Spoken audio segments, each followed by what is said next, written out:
अस्सलामुअलैकुम, welcome to my channel. कैसे हैं आप लोग। आज की वीडियो में STA 301 की असाइनमेंट नंबर 1 हम सॉल्व करने जा रहे हैं।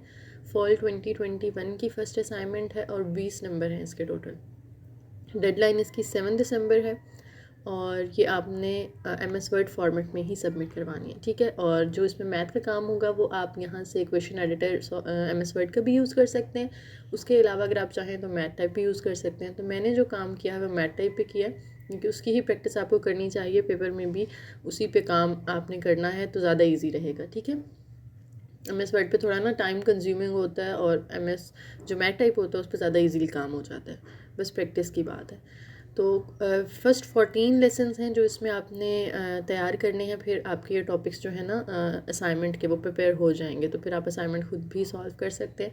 और मैं अभी आप लोगों को इंशाल्लाह डिटेल में समझाऊंगी। तो सिर्फ सोल्यूशन ढूंढने के लिए मत आया करें प्लीज़, समझा करें क्वेश्चंस को, क्योंकि एटलीस्ट वो टॉपिक्स तो आपके तैयार हो जाएंगे ना जो यहाँ पे असाइनमेंट में कवर हो रहे हैं। तो आपने मिड टर्म की तैयारी भी साथ साथ करनी होती है। तो जस्ट सोल्यूशन मत ढूंढा करें कि हमें बस सोल्यूशन मिल जाए और हम कॉपी पेस्ट कर लें। अगर असाइनमेंट में सवाल आए ही गए हैं, आपने करने ही हैं, तो क्यों ना उनको समझ के कर लिया जाए, ठीक है। तो आपने अच्छे से समझना है इनको। पहला क्वेश्चन बहुत ईजी सा है, 6 नंबर का है। Calculate harmonic mean from the given data below. जब आपको डाटा दिया वो हो in the form of x and साथ में फ्रिक्वेंसी दी हुई होती है, तो हार्मोनिक मीन का हम जो फॉर्मूला यूज़ करते हैं that is harmonic mean is equal to summation F over X, ठीक है। तो अब यहाँ पे देखिए हमें दो चीज़ें चाहिए।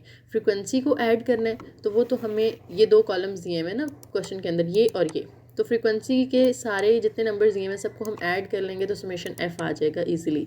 दूसरी चीज़ हमें चाहिए समेशन एफ ओवर एक्स, ठीक है। तो पहले हम एफ ओवर एक्स फाइंड करेंगे, फिर उसका समेशन फाइंड करेंगे। तो एफ ओवर एक्स का कॉलम हमने खुद यहाँ पे बनाया है। और क्या करना है, आपने f की हर वैल्यू को डिवाइड कर देना है करस्पॉन्डिंग x की वैल्यू के साथ। यानी ये 3 है, इसको आप डिवाइड कर देंगे 125 के साथ।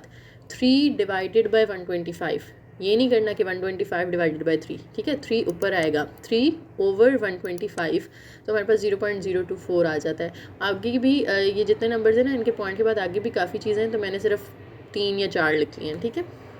4 लिख लें, काफ़ी है। उसके बाद आप सेकेंड रो में आ जाएँ तो 5 डिवाइडेड बाय 130 करेंगे तो ये आंसर आ गया 0.0385। देन आप 8 डिवाइडेड बाय 135 करेंगे 0.0593। सिमिलरली 9 ओवर 140, 3 ओवर 145 करके आपने यहाँ पे आंसर्स निकाल लेने और इन सबको आप ऐड कर देंगे तो ये हमारे पास आ जाएगा समेशन एफ ओवर एक्स। तो ये हमारी टोटल वैल्यू आ गई इन सबको ऐड करने के बाद, ठीक है। अब जस्ट फॉर्मूला में वैल्यूज पुट करें और आपने हार्मोनिक मीन कैलकुलेट कर लिया, ठीक है। 28 हमारे पास समेशन एफ की वैल्यू है और नीचे 0.2067 दोनों को डिवाइड करेंगे तो 135.46020, ये हमारा हार्मोनिक मीन आ गया, ठीक है। फर्स्ट क्वेश्चन सॉल्व हो गया। अब इसी तरह से हम चलते हैं सेकंड क्वेश्चन की स्टेटमेंट पे। तो उसमें भी एक टेबल दिया हुआ है और हमसे कहा जा रहा है कि आपने बॉलिस कोएफिशिएंट ऑफ स्क्यूनेस फाइंड करना है फ्रॉम द गिवन डाटा। अब आपको इधर दो चीज़ें दी गई हैं, क्लास लिमिट दी हुई है और फ्रिक्वेंसी दी हुई है। ये डिटेल्ड क्वेश्चन है, बाकी दोनों शॉर्ट हैं, क्वेश्चन 1 भी और 3 भी, ठीक है। तो इसको ज़रा ध्यान से आपने समझना है। और वीडियो पसंद आ रही है तो लाइक लाजमी करना है। बहुत टाइम लगा है इसको टाइप करने में, सॉल्व करने में तो टाइम नहीं लगा, लेकिन टाइप करने में बहुत टाइम लग गया है। बड़ी लंबी सी असाइनमेंट है, ठीक है। अच्छा, तो वो टेबल मैंने यहाँ पे कॉपी कर लिया, ठीक है। ये दो चीज़ें आपको उन्होंने दी हुई हैं, क्लास लिमिट और फ्रीक्वेंसी। तो जो बॉलिस कोएफिशिएंट होता है ना ऑफ स्क्यूनेस, उसके लिए हम स्टेप बाय स्टेप जाएंगे कि क्या क्या चीज़ें हमें चाहिए होती हैं, फिर एंड पे मैं उसका फॉर्मूला बताती हूँ आपको। तो उसके लिए हमने एक तो कॉलम बना लेना है कॉम्युलेटिव फ्रीक्वेंसी का, दूसरा हमने बना लेना है क्लास बाउंड्रीज़ का। क्यों बनाना है, ठीक है। पहले मैं आपको फॉर्मूला दिखा देती हूँ। बॉलिस कोएफिशिएंट ऑफ स्क्यूनेस का ना ये फॉर्मूला होता है Q1 plus Q3 minus 2Q2 over Q3 minus Q1। अब इसके अंदर हमें क्या क्या चीज़ें चाहिए, Q1, Q2 और Q3 चाहिए, ठीक है। तो हम पहले वो तीनों फाइंड करेंगे, फिर इसमें पुट करेंगे तो आंसर आ जाएंगे हमारे। अब Q1, Q2 और Q3 फाइंड करने के लिए हमें कॉम्युलेटिव फ्रिक्वेंसी की भी ज़रूरत पड़ती है, हमें क्लास बाउंड्रीज़ की भी ज़रूरत पड़ती है। क्लास बाउंड की ज़रूरत उस सूरत में पड़ेगी जब यहाँ पे ना डिफरेंट वैल्यू आ रही हो। जैसे देखें यहाँ 5 पे पहली क्लास ख़त्म हो रही है और अगली 5 से नहीं शुरू हो रही, 6 से शुरू हो रही है। इसी तरह से ये 10 पे ख़त्म हो रही है तो अगली 10 से नहीं शुरू हो रही बल्कि 11 से शुरू हो रही है। जब ऐसा केस होता है ना कि इसकी अपर लिमिट और अगले की लोअर लिमिट डिफरेंट होती हैं तो फिर आपने Q1 Q2 और Q3 फाइंड करने के लिए क्लास बाउंड्रीज़ यहाँ पर लिख लेनी होती हैं। लेकिन कुछ क्वेश्चंस ऐसे भी आ जाते हैं जिनमें सेम होता है, यहाँ पे अगर 5 है तो यहाँ पे भी 5 से आगे ऑनवर्ड होंगी वैल्यूज़, तो फिर आपको क्लास बाउंड्रीज की ज़रूरत नहीं पड़ती, फिर आप क्लास लिमिट से ही काम चला लेते हैं। ठीक है, तो लेकिन यहाँ पे क्योंकि डिफरेंट थी लोअर और अपर लिमिट, इसलिए हमने क्लास बाउंड्रीज फाइंड कर ली। अब देखते हैं कि कॉम्युलेटिव फ्रीक्वेंसी फाइंड कैसे करते हैं। ये दो चीज़ें तो आपको दी हुई है ना, फ्रीक्वेंसी और class limit. Cumulative frequency find इस तरह से करते हैं कि पहला नंबर तो आपने वैसे ही लिख देना होता है 5, फिर यहाँ पे जो 5 लिखा है ना उसमें नेक्स्ट फ्रीक्वेंसी ऐड कर दें, यानी इस 5 में 12 ऐड कर दें तो हमारे पास आ जाएगा 17। फिर 17 में नेक्स्ट फ्रीक्वेंसी ऐड कर दें, ये 18, तो 17 और 18 को प्लस करेंगे तो 35 आ जाएगा। फिर इस 35 में नेक्स्ट फ्रीक्वेंसी यानी 20 ऐड कर दें तो आपके पास 55 आ जाएगा। देन 55 में आप 10 ऐड कर दें तो हमारे पास क्या आ जाता है, 65 आ जाता है। ठीक है, तो ये हमने कॉम्युलेटिव फ्रीक्वेंसी का कॉलम फिल कर लिया, और अगर आप फ्रीक्वेंसी सारी ऐड करके देखें ना तो भी 65 ही आता है। ठीक है, और क्लास बाउंड्रीज कैसे बनाते हैं? क्लास बाउंड्रीज बनाने का ये तरीका होता है कि आप देखें इसकी लोअर लिमिट क्या है, लोअर क्लास लिमिट 1 है, उसमें से आपने 0.5 माइनस कर देना है और अपर क्लास लिमिट में 0.5 ऐड कर देना है।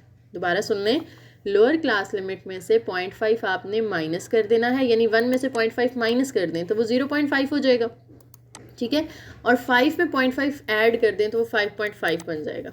इसी तरह से आगे 6 में से 0.5 कम कर दें तो वो 5.5, और 10 में 0.5 ऐड कर दें तो वो 10.5 हो जाएगा। ठीक है, इसी तरह से 11 में से आपने कम कर दिया 0.5 तो वो 10.5 हो गया, 15 में ऐड कर दिया तो वो 15.5 हो गया। ठीक है, इसी तरह से आपने बाकी भी लिख लेनी है। और यहाँ पे आप ये नोटिस करेंगे कि अब देखें जो इसकी अपर है और इसकी लोअर वो सेम हो गई, फिर इसकी अपर और अगले की लोअर सेम हो गई। ये चीज़ चाहिए थी हमें। अगर ये ऑलरेडी यहाँ पे ऐसी कंडीशन होती कि ये सेम होती तो फिर हमें क्लास बाउंड्रीज की ज़रूरत ही नहीं थी, लेकिन अब हमने इस चीज़ के लिए ऐसा किया। ठीक है, उसके बाद हमने 3 चीज़ें यहाँ पे फाइंड करनी है, n/4, 2n/4 और 3n/4।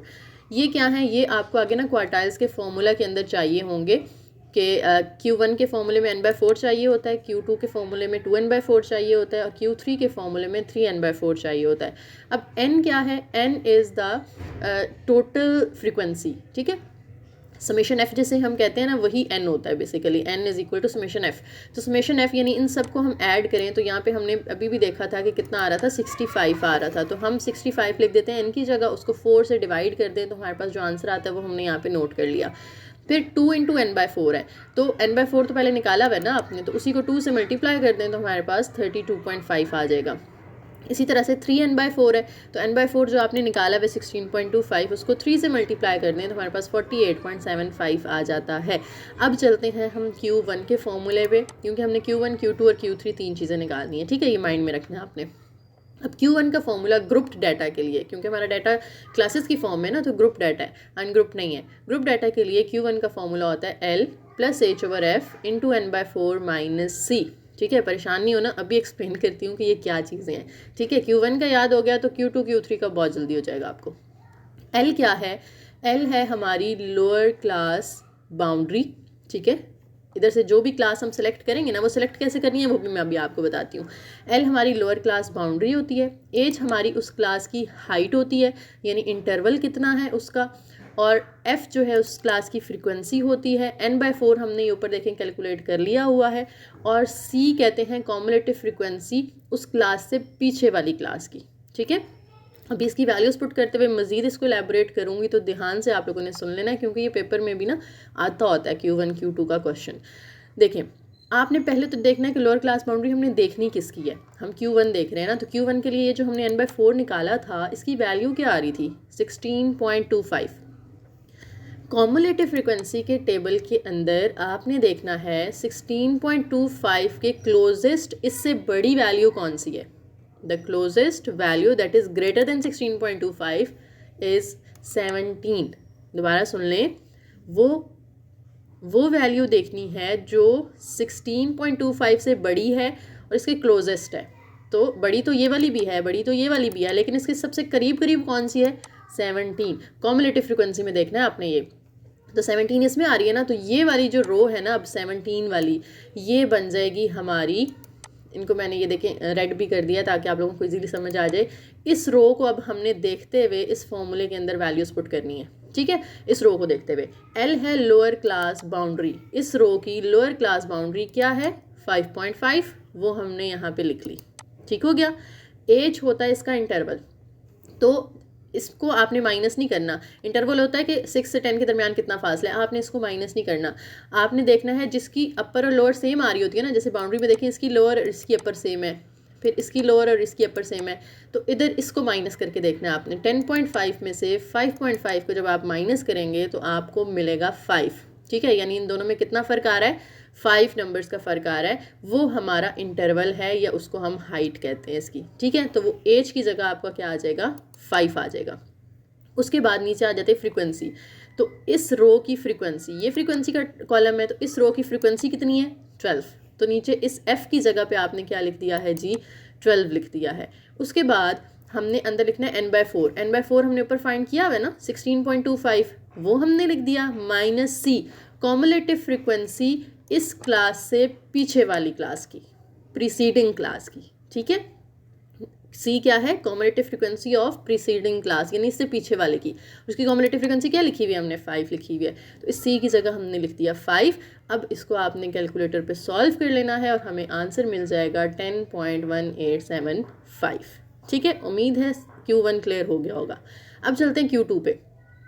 Q2 का फॉर्मूला देखें, कोई ज़्यादा फर्क नहीं है, L+H/F n/4 माइनस सी, यहाँ पे भी L+H/F 2n/4 माइनस सी, बाकी सारा सेम है, लेकिन Q1 में खाली n था, Q2 में n के साथ 2 आ जाएगा, इसी तरह से Q3 में n के साथ 3 आ जाएगा, बाकी कोई फ़र्क नहीं है इसके अंदर, ठीक है। और ये जो Q2 का है ना, ये सम किसी जगह पे ना आपको n/2 भी नज़र आता है, क्यों? क्योंकि ये 2 और ये 4 की कटिंग हो जाती है ना, तो n/2 रह जाता है, ठीक है। लेकिन याद करने का आसान तरीका यही है कि आप 2n/4 याद करें। अच्छा, अब इसके लिए भी हमने LHF वगैरह की वैल्यूज़ पुट करनी है, लेकिन अब हमने ये जिसको भी मैंने रेड किया था वही क्लास नहीं लेनी, अब हमने कोई और क्लास लेनी है। अब वो कैसे लेनी है, कैसे पता चलेगा? ये 2n/4 को देखें, Q2 फाइंड कर रहे हैं ना हम, तो 2n/4 का आंसर देखें क्या आया हुआ है? 32.5। तो अब आप देखें वो वाली कॉम्युलेटिव फ्रीक्वेंसी जो क्लोजेस्ट है 32.5 के और इससे बड़ी है, ठीक है। The closest number that is greater than 32.5 is 35, ठीक है। तो अब 35 वाली जो रो है ना, इसको आपने देखना है और टेस्ट करना है, ठीक है। इसको भी मैं कलर कर देती हूँ ताकि आप लोगों को इजी रहे। इसको हम कोई डिफरेंट कलर दे देते हैं, हम इसको कर देते हैं ग्रीन, ठीक है। अच्छा, अब इस ग्रीन वाली को आपने देख के इसको फिल करना है Q2 को, तो Q2 की हमने देखनी है L यानी लोअर क्लास बाउंड्री। तो लोअर क्लास बाउंड्री इस ग्रीन रो में हमें कौन सी नज़र आ रही है? 10.5 नज़र आ रही है। ये लोअर होती है और ये अपर होती है, ठीक है। आपने लोअर देखनी है, 10.5 है, तो हमने यहाँ पे L की जगह लिख दिया 10.5। फिर एज उसका इंटरवल है, एज सबका ही 5 आ रहा है, ठीक है। कैसे पता चलता है? दोबारा बता देती हूँ, 15.5 में से 10.5 माइनस कर दें तो 5 आ जाएगा, ठीक है। उसके बाद नीचे आता है F फ्रीक्वेंसी, इस ग्रीन वाली की फ्रीक्वेंसी देखनी है आपने कितनी है, तो ये फ्रीक्वेंसी का कॉलम है ना, तो इसमें देखें 18 आ रहा है, तो 18 हमने पुट कर देना है किसकी जगह पे? F की जगह पे। और 2n/4 की वैल्यू हमने ये ऊपर देखें कैलकुलेट की थी, ये कितनी थी? 32.5, वो लिख लिए हमने। और C जो है वो कॉम्युलेटिव फ्रीक्वेंसी है ऑफ प्रीसीडिंग क्लास, यानी इस ग्रीन वाली क्लास से पीछे वाली क्लास की फ्रीक्वेंसी देखनी है। तो इस ग्रीन वाली क्लास की तो 35 है ना, इससे पीछे वाली की देखें तो क्या है? 17 कॉम्युलेटिव फ्रीक्वेंसी, ओके 17 है, तो हमने यहाँ पे 17 पुट कर दिया। इसको सिंप्लीफाई करेंगे तो भी आपको आंसर मिल जाएगा, ठीक हो गया। अब चलते हैं Q3 पे, और Q3 के लिए हमने कौन सी रो देखनी है वो यहाँ से पता चलेगा। 3n/4 की वैल्यू आ रही है 48.75, तो देखें जी 48.75 के करीब करीब कौन सा बड़ा नंबर दिया हुआ है हमें, तो 48 से बड़ा नंबर हमें यहाँ पे नज़र आ रहा है 55। 48 से बड़े तो 65 और 55 दोनों हैं, लेकिन इसके क्लोजेस्ट कौन सा है? 55। तो ये 55 वाली जो रो है ना, अब इसको आपने चेक करना है, ठीक है। इसको भी हम कोई और कलर कर देते हैं, ठीक हो गया। अब इसको आप लोगों ने खुद देख लेना है कि कैसे फिल होगा, ठीक है। लोअर क्लास बाउंड्री, इंटरवल, उसकी फ्रीक्वेंसी 3n/4 की वैल्यू ये ऊपर आपने कैलकुलेट की हुई है, ये वाली 48.75, और सी उससे पीछे वाली क्लास की फ्रीक्वेंसी यानी 55 से पीछे वाली क्लास की 35। ठीक हो गया, इनको कैलकुलेट कर लेना है। तो अब हमने फॉर्मूला लिख लिया फाइनली बाउलेस कोएफिशिएंट ऑफ स्क्यूनेस का, Q1 + Q3 - 2Q2 over Q3 - Q1। Q2 जो होता है ना, इसको मीडियन भी कहते हैं, ठीक है। Q1 की वैल्यू हमने निकाली थी जनाबे वाली 10.1875, वो हमने यहाँ पे लिख ली, प्लस Q3 की वैल्यू लिख ली, -2 × Q2 की वैल्यू लिख ली, नीचे Q3 - Q1 की वैल्यू लिखी, और मैंने यहाँ पे स्टेप्स नहीं किए, आप डायरेक्ट कैलकुलेटर पे इसको कर सकते हैं, चाहे तो स्टेप्स कर लें। तो आंसर आपका आ जाएगा जनाब -0.056। और एक और बात आपने यहाँ पे याद रखनी है कि जब भी आप बाउलेस कोएफिशिएंट ऑफ स्क्यूनेस निकालते हैं तो उसका आंसर हमेशा -0 और +-1 के दरमियान होता है। ये समझ लें कि -1 से +1 के दरमियान होता है, ठीक है। 0 पॉइंट समथिंग होगा जब भी आप उसको निकालेंगे, या माइनस में या प्लस में। कभी भी ऐसा नहीं होता कि 1 से बड़ा आंसर आ जाए या पीछे 1 से पीछे चला जाए, ठीक है। हमेशा -1 से +1 के दरमियान ही इसका आंसर आता है, तो हमारा आंसर उसके दरमियान ही आया है। और मैंने इन आंसर्स को चेक भी कर लिया हुआ है, डोंट वरी, सब ठीक है, ठीक है, पहले क्वेश्चन के भी और दूसरे के भी। अब चलते हैं तीसरे क्वेश्चन पे। और तीसरा जो सवाल है जनाब वो है हमारा कि कहते हैं first 4 moments of distribution about origin दिए गए हैं प्राइम्स वाले, m1 prime, m2 prime, m3 prime और m4 प्राइम दिया हुआ है, और कहते हैं मोमेंट्स अबाउट मीन फाइंड करने हैं। अब मोमेंट्स अबाउट मीन क्या होते हैं? मोमेंट्स अबाउट मीन होते हैं प्राइम के बगैर वाले, m1, m2, m3, m4, ठीक है। इनके ऊपर प्राइम लगा हुआ है तो वो प्राइम के बगैर वाले होते हैं, और उनके फॉर्मूलाज होते हैं, ये नहीं कि बस प्राइम हटा दोगे तो वो काम हो जाएगा। फॉर्मूलाज होते हैं, क्या फॉर्मूला होता है जी? m1 जो है हमेशा इक्वल होता है 0 के। क्यों होता है? क्योंकि एक्चुअली इसका फॉर्मूला क्या होता है? इसका फॉर्मूला होता है m1 prime minus m1 prime, तो वो दो सेम चीज़ें माइनस होंगी तो वो 0 होगा ना। तो किसी भी एग्जाम्पल में जब आप सॉल्व करें m1 इज़ ऑलवेज 0, ठीक है। m2 का क्या फॉर्मूला होता है? m2 का फॉर्मूला होता है m2 prime minus m1 prime का स्क्वायर। तो m2 प्राइम की वैल्यू देखें यहाँ पे क्या है? 5 है, तो हमने यहाँ 5 पुट कर दी, माइनस m1 प्राइम की वैल्यू क्या थी? 1, तो 1 का स्क्वायर ले लिया, सॉल्व किया तो आंसर आ गया जी 4। फिर हमने m3 फाइंड करना है, तो m3 का फॉर्मूला होता है m3 prime minus 3m2 prime m1 prime plus 2m1 prime whole cube. Values आपके पास ऊपर पड़ी हुई हैं, जस्ट पुट कर दें। यहाँ पे m3 प्राइम की वैल्यू है 12 -3 इंटू m2 प्राइम की और m1 प्राइम की वैल्यूज़ हमने 5 और 1 पुट कर दी, प्लस 2 इंटू m1 प्राइम की वैल्यू थी यहाँ पे 1, तो 1 का हमने ले लिया क्यूब। इन सबको सिंप्लीफाई करेंगे तो आपको आंसर मिलेगा जनाब -1, ठीक है। फिर m4 हमने फाइंड करना है, तो उसका m4 prime -4 m3 prime m1 prime plus 6 m2 prime m1 prime square minus 3m1 prime whole power 4। अब ये चैलेंज है आपके लिए कि आपने फॉर्मूलाज याद कैसे करने हैं, ठीक है। असाइनमेंट में तो आपको देख के बस लिख लेना है ना आपने, लेकिन पेपर्स के लिए याद करने हैं, ये क्वेश्चन आता होता है या लॉन्ग में या शॉर्ट में, ठीक है। तो वैल्यूज़ ऊपर दी हुई है, m4 प्राइम की वैल्यू हमें क्या दी हुई है? 45 दी हुई है, तो हमने यहाँ 45 पुट कर दिया, minus m4 as it is, m3 prime की वैल्यू 12 पुट कर दी, m1 प्राइम की पुट की, इसी तरह से आगे वैल्यूज़ पुट कर दी हमने, पावर्स ओपन कर ली, सिंप्लीफाई किया, कैलकुलेटर का काम है सारा, तो 24 आंसर आ जाएगा, ठीक है। तो ये आपकी असाइनमेंट पूरी हो गई, उम्मीद है समझ आ गई होगी। कोई कन्फ्यूजन है, कोई क्वेश्चन है तो आप लोग कमेंट सेक्शन में पूछ सकते हैं, और अगर कोई मिस्टेक नज़र आ रही हो वैल्यू में तो वो भी आप करेक्ट कर सकते हैं। टाइपिंग मिस्टेक हो जाती है कभी कभी, तो कमेंट्स में बता दीजिएगा, मैं पिन कर दूंगी ताकि बाकी लोग भी उसको करेक्ट कर लें। वीडियो पसंद आई हो तो लाइक लाजमी करना है, चैनल को सब्सक्राइब करना है, वीडियो को सबके साथ शेयर करना है, और एक प्यारा सा कॉमेंट करके जाना है। Thank you.